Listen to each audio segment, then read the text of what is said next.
Tu peux aller à la messe chaque dimanche et pourtant n'est jamais entré dans le repos du Seigneur.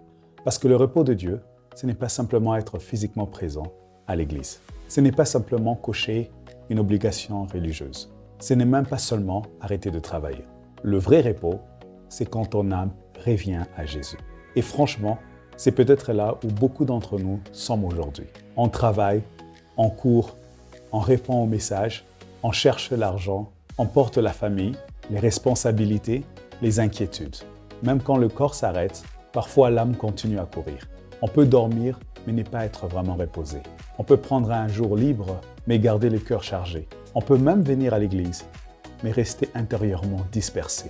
Parfois même être sur notre forme, au lieu d'être vraiment présent devant Dieu. Donc la question n'est pas seulement « Pourquoi les chrétiens vont-ils dimanche à la messe ?» La vraie question est plus profonde.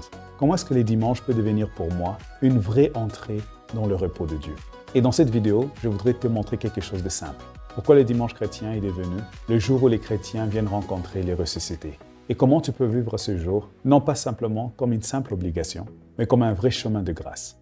Dans le Nouveau Testament, on voit déjà les premiers chrétiens se réunir le premier jour de la semaine. Et quand on regarde attentivement ces textes, on remarque que le dimanche chrétien n'est pas vide. Ce n'est pas simplement le jour où on va à l'église, où on est supposé aller à l'église. Mais c'est plutôt un schéma par lequel Dieu rassemble son peuple, nourrit son peuple, parle à son peuple et libère son peuple de l'attachement aux choses de ce monde. Première chose, avant de comprendre le dimanche, il faut comprendre le sabbat.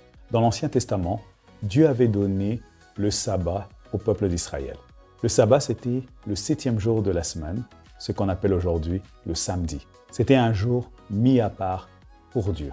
Un jour où le peuple arrêtait ses activités, son travail, pour se rappeler de Dieu, le Dieu créateur. Il s'est rappelé que Dieu est Seigneur et que l'homme n'est pas simplement fait pour produire.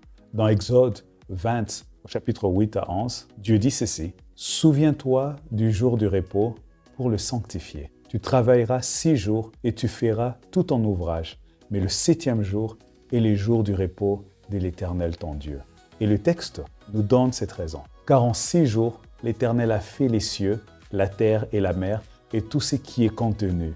Et il s'est reposé le 7e jour. Donc ici, le sabbat nous rappelle que Dieu est le Créateur. Cependant, dans Deutéronome chapitre 5, du verset 12 à 15, le sabbat est aussi lié à la libération du peuple d'Israël. Dieu dit « Observe le jour du repos pour le sanctifier. » Et il ajoute « Tu te souviendras que tu as été esclave au pays d'Égypte et que l'Éternel ton Dieu t'en a fait sortir à main forte et à bras étendus. » Donc ici, le sabbat nous rappelle que Dieu est un Dieu libérateur. Donc nous voyons 2 concepts qui ressortent le jour du sabbat. Dieu créateur et Dieu libérateur. Et ça, c'est déjà la grâce de Dieu. Voyez-vous, l'homme qui ne sait pas s'arrêter finit par croire que tout dépend de lui. Il devient prisonnier de ses efforts, de ses peurs, de ses ambitions, de ses besoins, de son besoin de tout contrôler. Et franchement, notre génération a besoin de réentendre ces choses. La deuxième chose à savoir, c'est que dans la Nouvelle Alliance, appelée le Nouveau Testament, Jésus ne supprime pas le repos de Dieu, mais il l'accomplit en lui-même. Nous lisons dans Matthieu chapitre 11, verset 28, Jésus dit « Venez à moi, vous tous qui êtes fatigués et chargés, et je vous donnerai du repos. » Remarquez bien, Jésus ne dit pas seulement « Organisez mieux votre temps », il ne dit pas simplement « Dormez un peu plus », mais il dit « Venez à moi ». Parce que le vrai repos de l'âme ne commence pas simplement quand le travail s'arrête. Il commence quand le cœur revient à Jésus. Et c'est ici que le dimanche chrétien prend tout son sens. Et le troisième point, si Jésus donne le vrai repos, alors le dimanche devient le jour où l'Église vient rencontrer le ressuscité. Pourquoi le dimanche? Parce que Jésus est ressuscité un dimanche, qui était le premier jour de la semaine. Le dimanche, c'est le jour de la résurrection.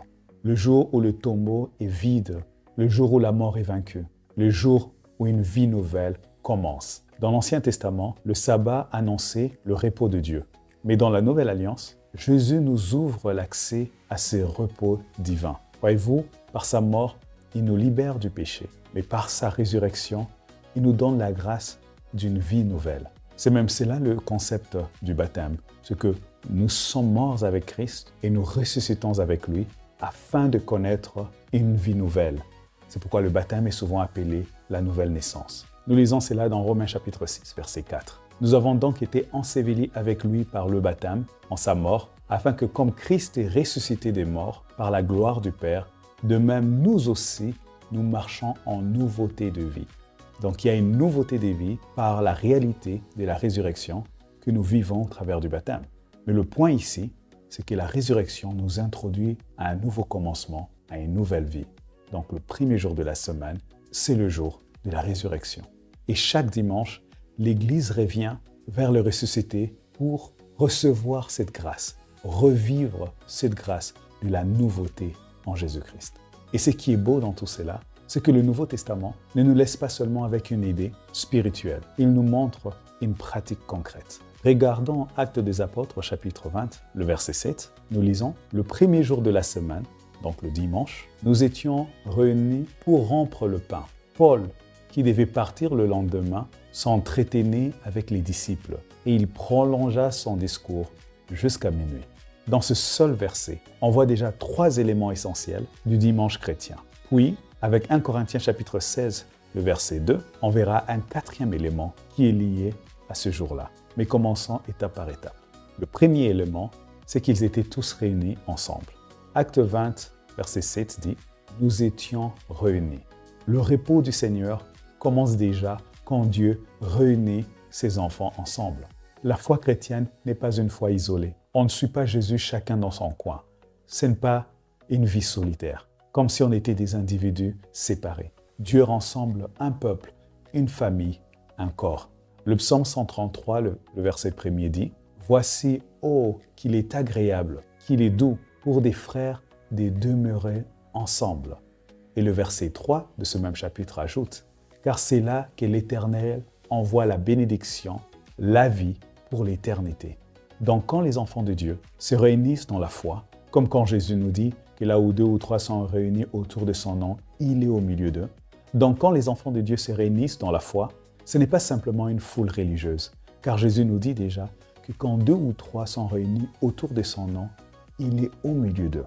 Donc ce n'est pas simplement un groupe de gens qui se retrouvent dans un bâtiment, mais c'est une famille qui se rassemble devant leur Père. Et dans cette communion, Dieu déverse une bénédiction particulière. Premièrement, déjà le repos commence pour certains par le fait de savoir que tu n'es pas seul, mais que tu appartiens à un peuple, tu appartiens à une communauté, tu as des frères et des sœurs, tu portes les autres et les autres te portent aussi dans la prière. C'est pas étonnant que quand Jésus enseigne la prière, il les enseigne à dire « Notre Père qui est aux cieux » et non « Mon Père qui est dans les cieux ». Et cela va aussi de soi avec la révélation de Dieu à son peuple, comme Emmanuel. Ce n'est pas simplement Dieu qui est avec moi, mais c'est Dieu qui est parmi nous. Il y a une force dans le fait que nous sommes ensemble dans la présence de Dieu. Et Dieu aussi déverse une mesure de grâce et de bénédiction sur ces rassemblements. Et parfois même, sans que nous puissions même nous en rendre compte, des grâces nous sont transmises. Et nous sommes souvent surpris quand nous voyons des grâces devenir activées ou opérationnelles dans notre quotidien après nos moments de prière avec les autres ou après avoir passé un moment à la messe. Car Dieu est présent au milieu de son peuple et son onction également est présent au milieu de son peuple.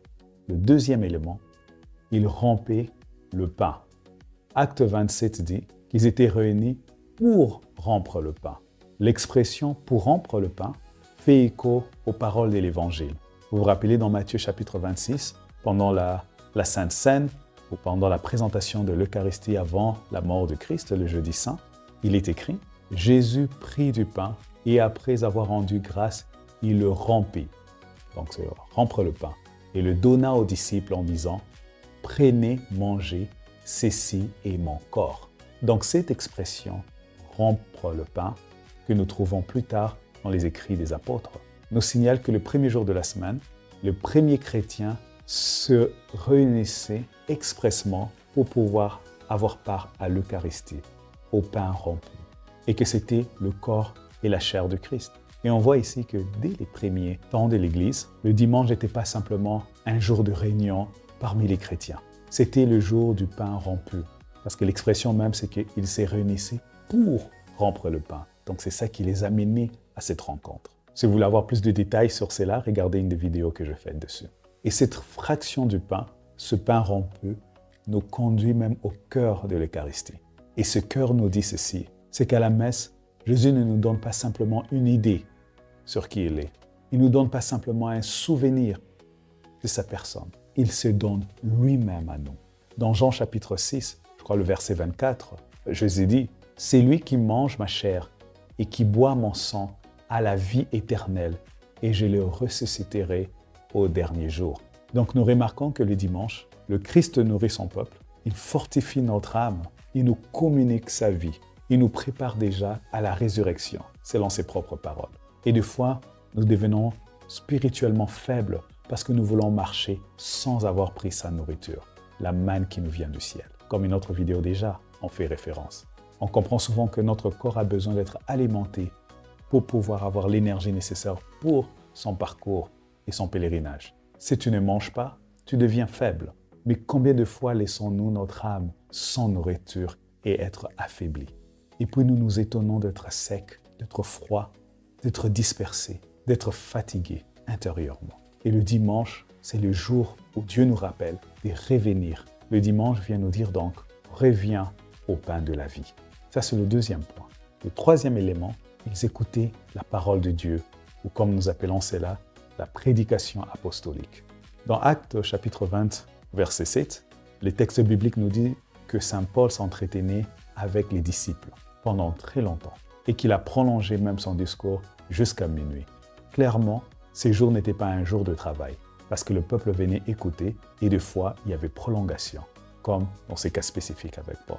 Donc le dimanche, nous en retirons, est un jour où le peuple de Dieu vient pour écouter la parole de Dieu. Vous savez, la parole de Dieu n'est pas une parole ordinaire. Hébreux chapitre 4, au verset 12, nous dit que la parole de Dieu est vivante, elle est efficace, elle est plus tranchante qu'une épée à deux tranchants. Quand cette parole est reçue avec foi par les auditeurs, donc, ça veut dire qu'on ne la résiste pas, elle nous pénètre profondément, elle nous éclaire, elle nous corrige, elle nous console, elle nous apaise, elle nous donne de l'espérance, elle nous libère. Premièrement, elle nous libère de nos propres mensonges, parce que des fois nous nous trompons, et nous nous trompons avec des faux raisonnements, mais aussi la parole de Dieu vient nous libérer du mensonge du monde que des fois nous avons accepté. En d'autres mots, elle nous réaligne à la pensée divine, elle nous ramène vers Dieu.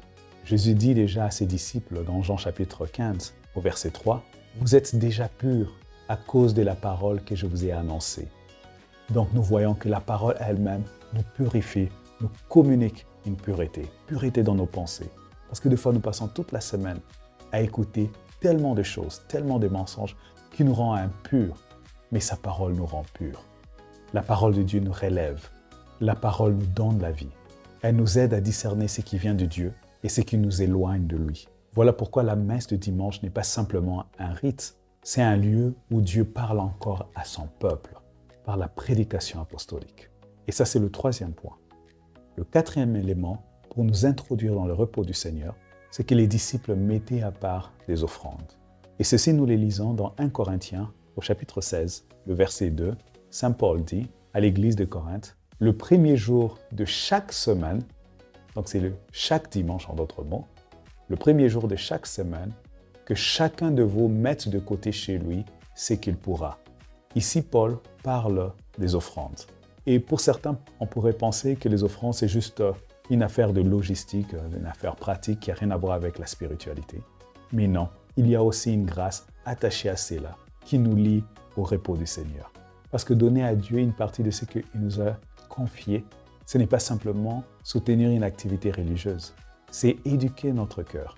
Le monde nous apprend souvent à garder, à accumuler les ressources et à avoir peur du manquement. Mais Jésus, lui, nous apprend la liberté du don, la liberté du cœur qui nous ouvre à une grande libéralité.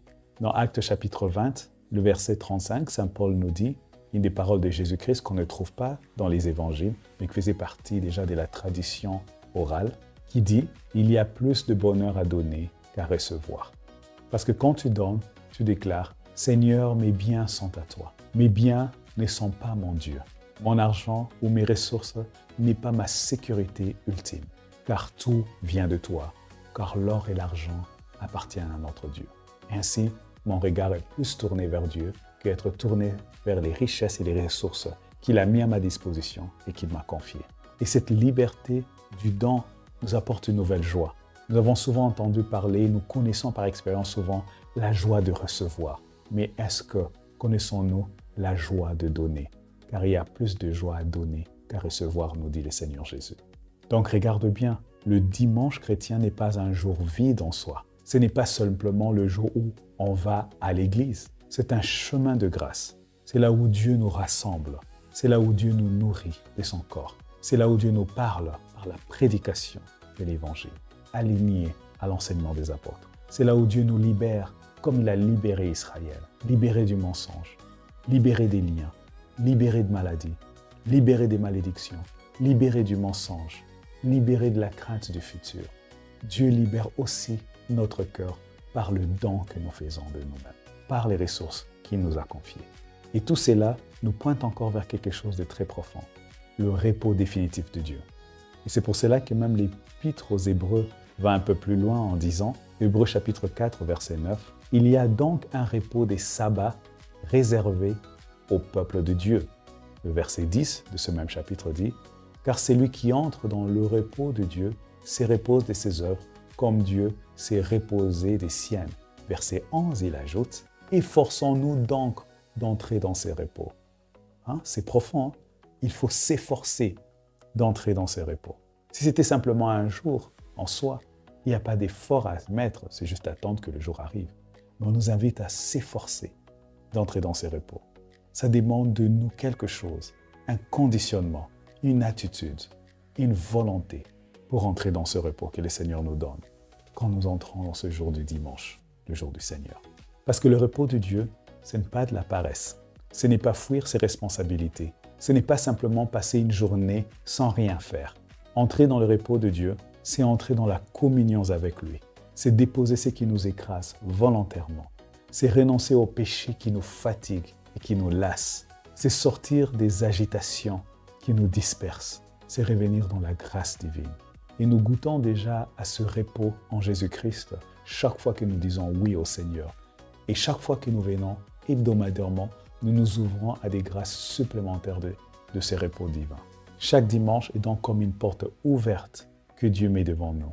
Une porte vers le ressuscité, une porte vers l'Eucharistie, une porte vers la parole de Dieu, une porte vers la communion fraternelle, une porte vers la vie éternelle qui est une communion profonde avec Dieu. Voyez-vous, dans Jean chapitre 17, l'évangéliste définit la vie éternelle. La vie éternelle, c'est que tu connaisses toi, le seul vrai Dieu, et celui que tu as envoyé, Jésus-Christ. Donc on voit ici dans le concept de la vie éternelle que nous recevons en prenant l'Eucharistie ou en étant dans la présence de Dieu, où Dieu déverse la vie pour l'éternité, c'est qu'il amène une communion bien plus profonde avec le Père et le Fils. Et si nous voulons connaître cette profondeur de Dieu, alors ouvrons-nous à ces activités où Dieu nous invite pour recevoir son repos. Voilà pourquoi la vraie question que nous devons nous poser chaque semaine, ce n'est pas « est-ce que je suis obligé d'aller à la messe ?» La vraie question est plutôt « pourquoi voudrais-je me priver du lieu où Dieu veut donner son repos à mon âme? Pourquoi voudrais-je rester à l'extérieur quand Christ m'appelle? Pourquoi voudrais-je porter seul ce que Jésus me demande de lui apporter? Il dit, et je répète encore, « Venez à moi, vous tous qui peinez et qui êtes chargés, et vous trouverez du repos. » Donc viens, viens avec ta fatigue, viens avec tes inquiétudes, viens avec tes combats, viens avec tes péchés, viens avec tes questions, viens avec ton cœur dispersé, même ton manque de concentration. Et ne viens pas simplement pour être présent, mais viens pour rencontrer Jésus. Parce que tu peux vraiment être à l'église sans pour autant être vraiment présent devant Dieu. Et nous, Rwandais, on en connaît quelque chose, spécialement avec l'événement malheureux de 1994. Car tu peux écouter les lectures de la parole de Dieu sans réellement t'ouvrir à la parole de Dieu. Tu peux prendre l'Eucharistie sans pour autant désirer du pain de la vie. Tu peux donner une offrande sans pour autant le donner de tout ton cœur. Saint Paul apôtre le dit dans le grand chapitre sur l'amour, 1 Corinthiens chapitre 13, où il dit que même si je fais toutes sortes de dons et je livre même mon corps pour être brûlé, si je n'ai pas de l'amour, je ne suis rien. C'est que ces dons même doivent être faits avec amour. Et le Seigneur veut plus pour toi. Il ne veut pas simplement ta présence extérieure. Il veut te faire entrer dans son repos en te rencontrant. Il te rencontre par tes frères et tes sœurs. Il te rencontre par l'Eucharistie. Il te rencontre dans la prédication de la parole. Et il te rencontre en te faisant collaborateur et co-ouvrier avec lui par les offrandes que tu donnes. Alors ce dimanche, ne viens pas simplement à la messe comme d'habitude. Viens au ressuscité avec l'intention de le rencontrer. Viens chercher le repos que le monde ne peut pas donner. Viens recevoir une grâce nouvelle et des forces renouvelées pour recommencer la semaine autrement. Le sabbat disait, arrête-toi devant Dieu. Le dimanche dit, viens au ressuscité, Jésus-Christ, qui est le maître du sabbat, et il te donnera le véritable repos. Et le Christ te dit encore aujourd'hui, et je vais encore le répéter, venez à moi, vous tous qui peinez et qui êtes chargés, et moi, je vous donnerai le repos. Entre donc dans le repos du Seigneur. Si cette vidéo t'a aidé, abonne-toi, partage-la et dis-moi aux commentaires comment vis-tu les dimanches chaque fois que tu y vas. Que Dieu vous bénisse.